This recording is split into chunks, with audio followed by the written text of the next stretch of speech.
특별히 온라인으로 예배 동참하시는 모든 분들도 주님의 이름으로 사랑하고 축복합니다. 오늘 본문 말씀 마태복음 5장 18절에 예수님께서 이렇게 말씀하셨습니다. 진실로 너희에게 이르노니 천지가 없어지기 전에는 율법의 1.1획도 없어지지 않고 다 이루리라, 이렇게 말씀하셨습니다.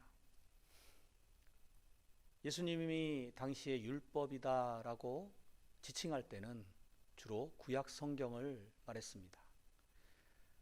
그래서 이 구약 성경을 우리가 소홀히 해서는 안 될 것입니다.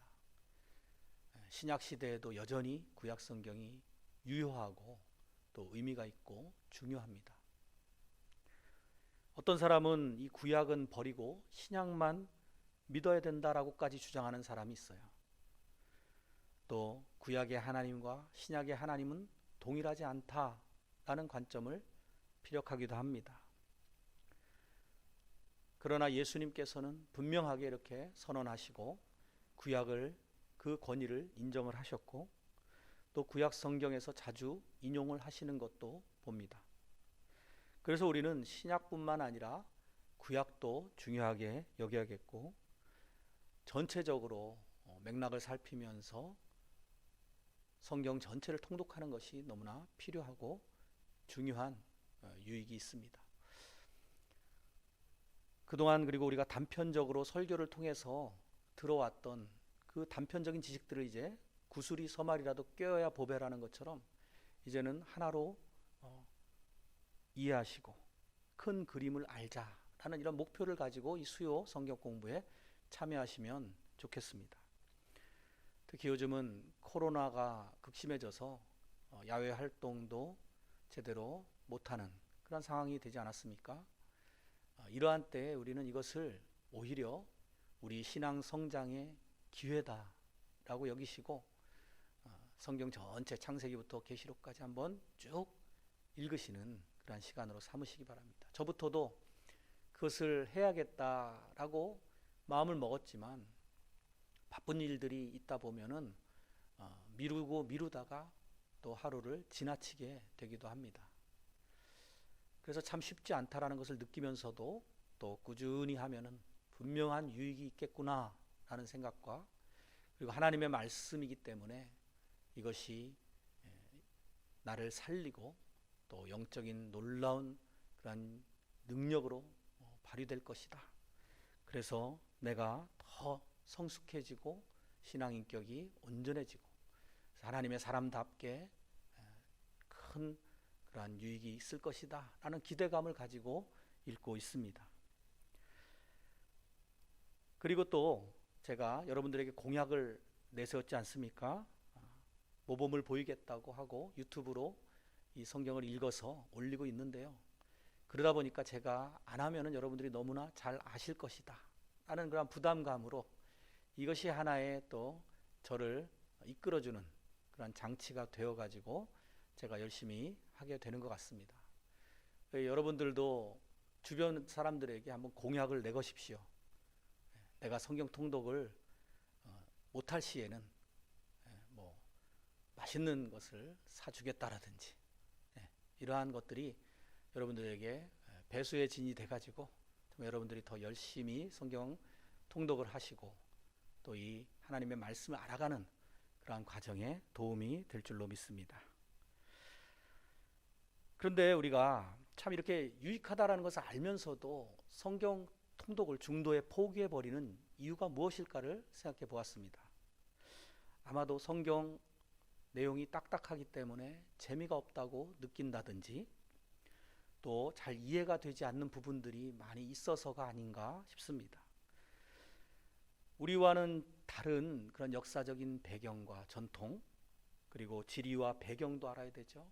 또 사람 이름은 또 왜 이렇게 낯설은지 누가 누구를 낳고 하는 족보라든지 또 각종 그 제사 규례 이런 것들이 와닿지를 않아서 거기에서 막히는 경우들이 많이 있습니다. 이해실 사모님은 이것을 오히려 생장점이라고 이야기를 합니다. 식물이 자라날 때에 또 새로운 가지가 뻗어나가는 지점, 그것이 막혀 있지만 그것이 이제 풀리기 시작하면은 많은 성장을 이루게 된다라는 것이죠. 유익이 된다는 것입니다. 그러한 부분들을 이제 풀어 나가는 과정으로 이 수요 성경 공부를 진행해 보려고 합니다. 자, 우리들이 성경을 읽다 보면은 잘 이해가 되지 않는 부분들, 예를 들면은 뭐 공룡은 어떻게 봐야 되는가? 선악과는 왜 만드셔가지고 우리를 이렇게 죄를 짓게 하셨을까? 영적인 부분들, 참 이해가 되지 않는 부분들이 많이 있죠. 요즘같이 이성이 발달한 또 과학이 발달한 시대에 기적이라든지 또 눈에 보이지 않는 영적인 존재들에 대해서 우리가 이해가 잘 안 되고, 또 천국과 부활과 이 모든 것들이 사실은 우리의 이해의 범주를 초월하는 영역이기 때문에 성경이 또 어렵게 느껴지는 부분도 있습니다.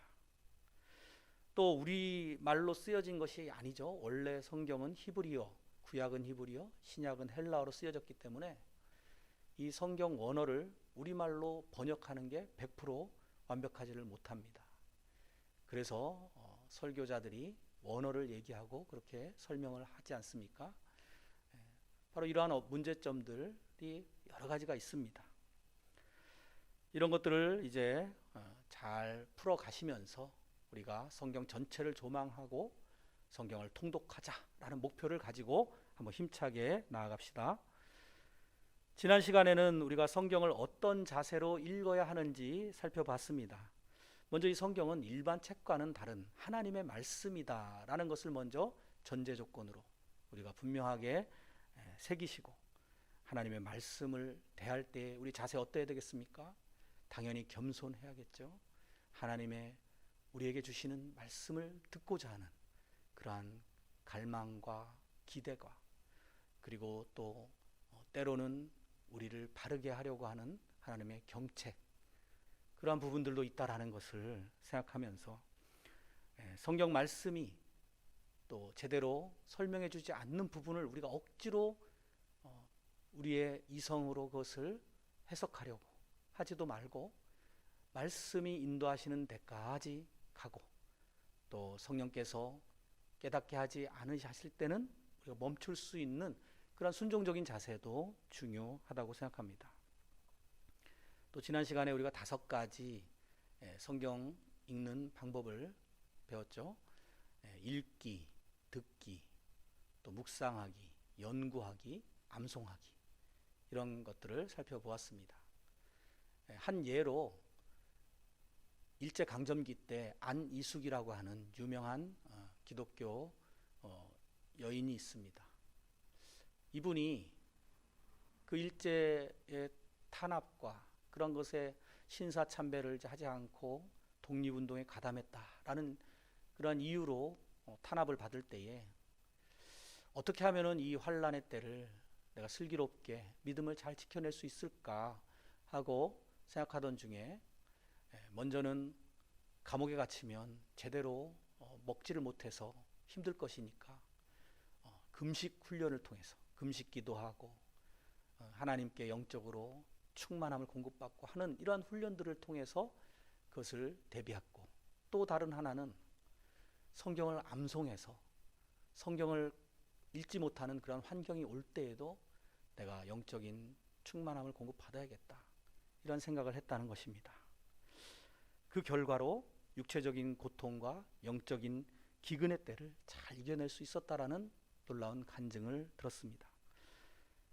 그래서 우리도 역시 마찬가지로 성경을 읽고 듣고 묵상하고 연구하고 또 암송하는 데까지 나아갈 때에 참 우리에게 영적인 성장과 훈련에 유익이 있을 줄로 믿습니다. 성경이 쓰여진 것은 학자들에 의하면 보통 1600여 년 동안에 약 40여 명의 저자들이 기록을 했다라고 봅니다. 그리고 원저자는 당연히 하나님이시죠. 성령의 영감을 불어 넣으셔서 우리 인간의 손을 통해 기록을 남기신 하나님의 메시지다라는 것입니다. 여기서 우리가 성경을 읽는 2가지 방법을 발견할 수가 있습니다. 즉, 이것은 역사 속에서 인간의 손으로 지어졌다라는 부분에서 역사와 문화와 배경의 흐름을 살피면서 스토리를 이해하는 식으로 성경을 읽는 것이 첫 번째입니다. 또 한 가지는 하나님이 저자이시다라는 걸 생각할 때 저자의 의도가 무엇일까? 그 메시지를 파악하면서 핵심 주제를 발견해 가면서 분별해서 읽는 방법입니다. 그래서 스토리 읽기 그리고 메시지 읽기 이렇게 두 가지라고 볼 수가 있겠습니다. 이 스토리 라인을 따라서 읽기를 하기 위해서는 창세기부터 계시록까지 성경이 어느 정도는 시간 순서대로 되어 있지만 간간히 그렇지 않은 부분들이 있어서 우리가 이야기가 쭉 연결이 되지 않을 때가 있습니다. 그래서 이것들을 우리가 이제 잘 재배치해서 성경을 읽는 작업이 필요합니다. 이런 작업들을 지난 시간에도 이 교재 말씀드렸던 이예실 사모님이 쓴 성경이 읽어지네 라는 탁월한 교재와 또 주혜홍 목사님이 쓰신 통큰 통독이라고 하는 또 책이 있습니다. 적극 추천을 드립니다. 이 두 권 모두 시간 순서에 따라서 성경을 재배치해서 쭉 일독할 수 있도록 그렇게 표를 제공하고 있습니다. 제가 앞으로 이제 성경을 쭉 읽어서 유튜브에 올릴 때에 바로 이 순서에 따라서 하려고 합니다. 그렇게 할 때 전체 스토리가 잘 이해되는 이점이 있다는 것을 전에도 한번 경험한 적이 있습니다. 여러분들이 이러한 이해도 필요합니다. 성경은 구약이 39권, 신약이 27권, 총 66권으로 되어 있습니다.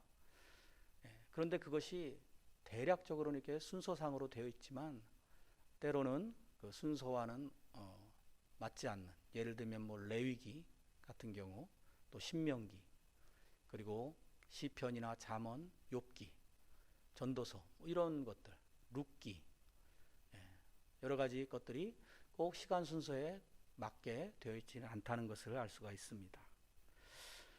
전통적인 분류법으로는 역사서, 시가서, 예언서, 복음서, 서신서 등으로 분류를 합니다만 그렇게 분류하다 보니까 성경의 전체 맥락을 이해하는 데는 또 맞지 않는 그런 것을 보게 됩니다.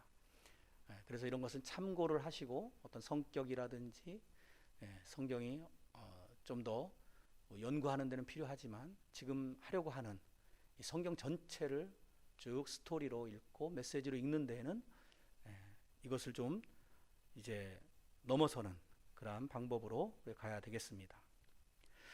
이러한 개념만 조금 이해를 하시고 앞으로 한 주 한 주 공부해 나가시면서 더 분명하게 아시게 되실 것입니다.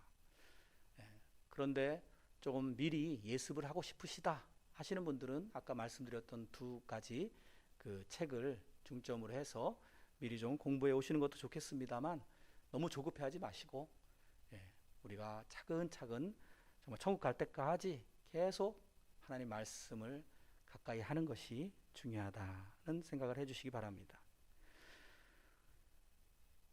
특별히 이 두 번째 방법인 메시지를 따라 읽는 것에서 여러 가지 주제와 관점들을 찾아낼 수 있겠지만 한 가지 학자들이 공통적으로 큰 주제로 뽑는 것이 있습니다. 그것이 뭐냐면 하나님 나라입니다. 거기에서 이제 파생된 것이 종말론적인 구속사라든지 또는 하나님 나라 백성이 취해야 될 거룩하고 구별된 삶이라든지 또 여러 가지 주제들이 거기서 뽑아낼 수 있습니다만 어쨌든 큰 틀에서는 하나님 나라라고 하는 것이 굉장히 중요한 성경의 주제라고 볼 수 있습니다. 예수님께서도 주기도문을 가르쳐 주실 때 나라가 임하시오며 라고 해서 하나님의 나라를 중요하게 꼽으신 것을 볼 수가 있죠. 종말론적인 구속사 이런 용어가 참 와닿지 않고 어렵죠. 이 세상은 종말을 향해 가는 역사다라는 것이죠. 구속, 하나님이 우리를 구원해 가시는 구속의 역사다라는 것입니다. 에덴을 창조하시고 또 인간을 창조하시고 창조시에 너무나 아름답고 좋은 그런 모습이었는데 죄가 들어오고 사단이 유혹을 하게 되고 그래서 타락을 하게 되는 것이죠. 창조, 타락, 그 다음에 예수 그리스도를 통한 구속, 그리고 회복, 그리고 재창조. 예. 그래서 신천신지, 새 하늘과 새 땅을 이제 요한계시록에서 나타내고 있습니다. 창세기에서 계시록까지가 이러한 또 큰 줄거리가 있습니다. 세상이 우연히 시작되었다든지 아니면 시작도 끝도 없이 계속해서 윤회된다라고 하는 그런 사상과는 분명히 구별된, 세상은 하나님이 시작하셨고 하나님이 마감하신다라고 하는 것이 바로 이 종말론적인 역사관인 것입니다. 타락한 우리 인간들을 회복시키시고 구속하시고 하나님과의 관계를 또 화해하시려고 하는 그 하나님의 분명한 메시지가 이 성경 전체에 담겨져 있다라는 것을 통해서 성경을 읽는 것이 구속사적인 성경 해석 방법입니다. 우리 이런 배경을 가지고 한번, 너무나 잘 아는 말씀이지만 요한복음 3장 16절 있죠. 그 말씀을 이러한 배경에서 읽으면 또 다른 감동이 있을 것입니다. 같이 한번 읽어보겠습니다. 요한복음 3장 16절 18절까지 한번 읽겠습니다. 하나님이 세상을 이처럼 사랑하사 독생자를 주셨으니 이는 그를 믿는 자마다 멸망하지 않고 영생을 얻게 하려 하심이라. 하나님이 그 아들을 세상에 보내신 것은 세상을 심판하려 하심이 아니요 그로 말미암아 세상이 구원을 받게 하려 하심이라. 그를 믿는 자는 심판을 받지 아니하는 것이요 믿지 아니하는 자는 하나님의 독생자 이름을 믿지 아니함으로 벌써 심판을 받은 것이니라. 이런 것에 다 이 종말론적인 구속사의 관점이 녹아들어 있는 것을 보게 됩니다. 성경 곳곳에서 이런 것들을 발견할 수가 있습니다. 그래서 이렇게 시간상으로 스토리로 읽기, 또 하나님의 의도가 무엇인가 파악하면서 읽는 메시지로 읽기, 이런 두 가지 방식으로 우리가 한번 앞으로 성경을 쭉 읽고 또 연구하고 묵상하고 암송하고 하나님의 그 메시지를 듣고 하는 식으로 성경을 살펴보도록 하겠습니다. 제일 처음에는 이제 우리가 창세기를 보게 될 텐데요. 이 창세기 너무나도 중요합니다. 창세기를 어떻게 우리가 이해하느냐에 따라서 전체 성경이 풀릴 수도 있고 또 전체가 닫힌 책으로 그냥 그렇게 있을 수도 있는 것입니다. 창세기를 통해서 하나님의 그런 의도가 무엇인지가 거기에 드러나 있고, 또 성경적인 세계관, 이 세계에 대한 것, 그리고 천국에 대한 부분까지도 이미 창세기에서 살펴볼 수가 있는 것이죠. 창세기는 크게 둘로 쪼개면 1장부터 11장까지가 원역사라고 해가지고 세상의 창조로부터 또 큰 그러한 흐름들, 죄의 역사들, 이런 것들을 다 볼 수가 있고요. 그리고 12장부터 이제 아브라함을 택하셔서 족장사라고 하는데요. 50장까지 이어지는 아브라함, 이삭, 야곱, 요셉이 아주 중요한 인물들로 등장을 하고 있고요. 하나님이 한 가정을 택하셔서 민족을 이루시고 하나님 나라를 이제 왕성하게 확장해 가시는 그런 모습들이 펼쳐지는 것입니다.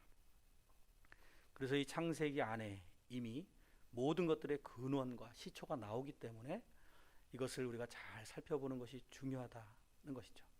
이제 창세기부터 꾸준히 빠지지 마시고 참여하시고, 그리고 한 장 한 장 잘 따라오시면서 성경 통독을 해주시기 바랍니다.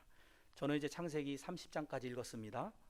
여러분들도 잘 읽어주시고 또 적극적으로 하나님 말씀을 나의 것으로 삼는 노력을 기울이셔서 우리의 믿음이 날마다 무럭무럭 하나님 앞에서 견고하게 세워져가는, 온전해져가는 저 여러분이 다 되시기를 주님의 이름으로 축원드립니다.